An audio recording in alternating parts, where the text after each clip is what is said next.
Ouais, je pense que nous allons clôturer avec le cas de la Chine. On en a parlé de long en large. On a eu un rappel historique et certaines problématiques que tout le monde ne maîtrisait pas, comme vous, par exemple. Alors, je ne sais pas si vous suivez en ce moment, il y a un débat là qui secoue un peu l'espace public sénégalais, c'est le cas Auchan. Une grande surface française qui opère ici depuis 2015. Certains la critiquent de tuer la petite économie, l'économie locale. Mais il y a des détracteurs qui parlent de xénophobie à l'endroit de Auchan. Mais est-ce que dans une économie libéralisée, une économie de marché avec ses attributs de libre entreprise, de libre concurrence, est-ce qu'on peut en vouloir à Auchan?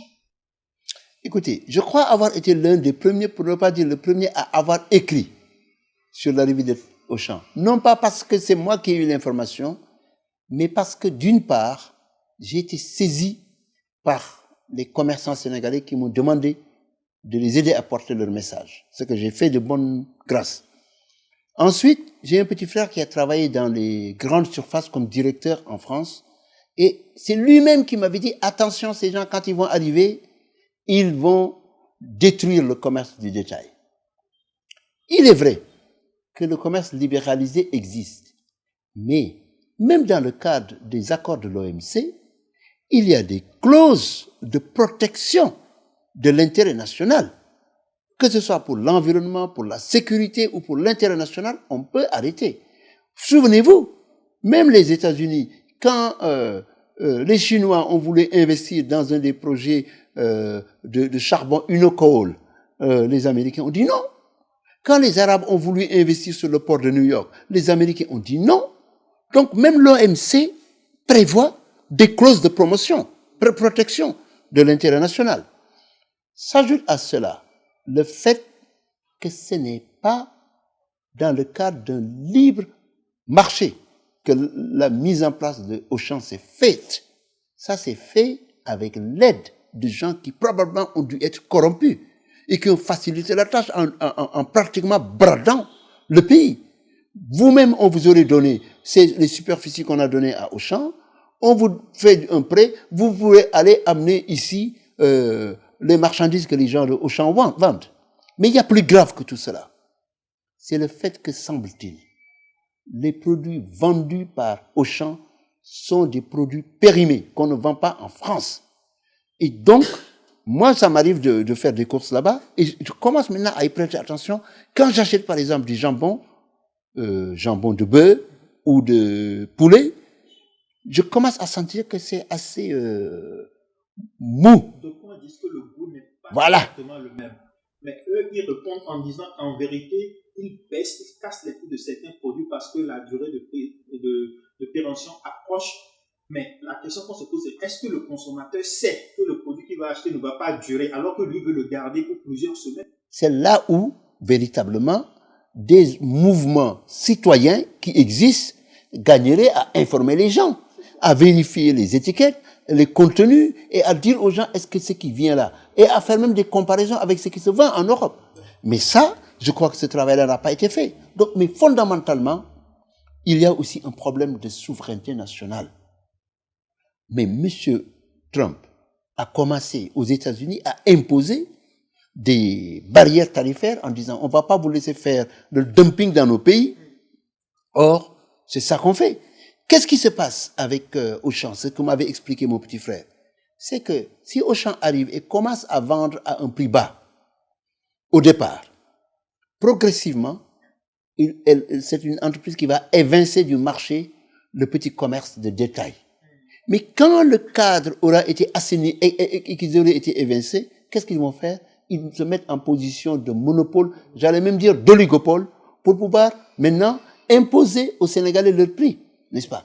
Avec les conséquences que ça peut avoir, n'est-ce pas? Je crois que au XXIe siècle, le minimum c'est que nous ayons nous-mêmes, n'est-ce pas, nos supermarchés tenus par les Sénégalais, qu'on ne me dise pas qu'ils parlent de... On leur reproche aux hommes d'affaires sénégalais, ils ont les moyens. Pourquoi ils n'ont pas investi dans les grandes surfaces? Ils ont seulement priorisé l'agriculture, l'immobilier, le BTP. Oui, ça c'est une critique légitime. Mais critique aussi qu'on peut contredire pour une raison simple. C'est que investir dans ces secteurs, dans ces grands projets, ça suppose qu'il y ait des garanties, des assurances, des structures pour contrecarrer les risques, n'est-ce pas, qui peuvent s'associer à l'activité commerciale. Or, qu'est-ce que nous avons dans un pays comme le Sénégal? Vous n'avez pas ces garanties-là. Vous voulez investir sur un projet pareil et que demain vous êtes sous l'étreinte, n'est-ce pas, des impôts, vous ne pouvez pas tenir. Moi, je pense fondamentalement que ce qu'on devrait exiger d'Auchan, c'est d'être en partenariat avec les Sénégalais et que la majorité du business soit détenue par les Sénégalais. 51%, par exemple. Mais si vous allez en France, vous ne voyez pratiquement pas les supermarchés 7-Eleven américains. Vous ne les voyez pas là-bas. C'est qu'on a créé les conditions pour que les entreprises françaises puissent, n'est-ce pas, occuper ce terrain-là.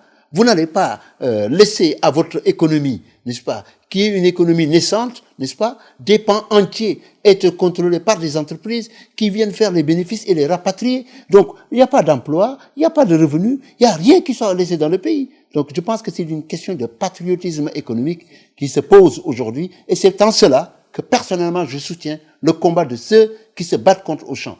Aujourd'hui, nous ne devons pas laisser ces entreprises-là venir nous imposer ça. Parce que vous ne voyez pas d'entreprises sénégalaises qui ont la possibilité d'avoir même des crédits bancaires. Je vous dis une chose. Si vous avez même un projet, vous avez une entreprise et vous voulez faire un projet ici, à un certain niveau, vous allez voir une entreprise, une banque française, on vous dit, à un certain niveau, c'est décidé à Paris. Et quand c'est décidé à Paris, on oriente ça toujours vers les entreprises françaises. C'est la même chose qui se passe avec l'aéroport. On a donné les free shops à Lagardère. On a donné les autoroutes à Eiffage. On a donné pratiquement l'Orange. Donc, on ne sous-contracte pas, on ne sous-traite pas son économie à des étrangers. Voilà. Parce que la foi patriotique et nationale, qui doit être le ciment, n'est-ce pas, autour duquel les choses doivent s'organiser, n'est pas là. Quand les gens auront eu ce qu'ils veulent, ils vont disparaître du jour au lendemain, sans même remettre les choses à l'endroit. Madame Rey, c'est donc une erreur des gouvernants. D'ailleurs, il y a un mouvement de la société civile qui a exigé du ministre du Commerce qu'il puisse publier le protocole d'accord qui lie l'État du Sénégal à Auchan, mais aucune réponse. Le ministre ne veut même pas parler. Quand on le trouve dans les rencontres, déjà il dit aux journalistes que toute question qui sort du cadre pour lequel il est là, il ne répond pas. Donc il évite la question Auchan. C'est grave, très grave, parce qu'il n'est pas là-bas pour lui-même. Il doit l'information aux citoyens sénégalais. C'est aujourd'hui un grave problème, pas seulement dans le domaine du commerce, mais dans le domaine des ressources pétrogazières. Ils ont signé un contrat avec Franck Timis dans les conditions les plus obscures, sans que M. Timis ni Aliou Sall ait à pouvoir prouver ou exciper, n'est-ce pas, d'une expertise, d'une expérience et de capacités financières ou managériales pour pouvoir gérer des ressources naturelles. La même chose avec Total, à qui on a donné pratiquement tout le maritime sénégalais, dans des conditions là encore obscures, sans que les contrats soient publiés.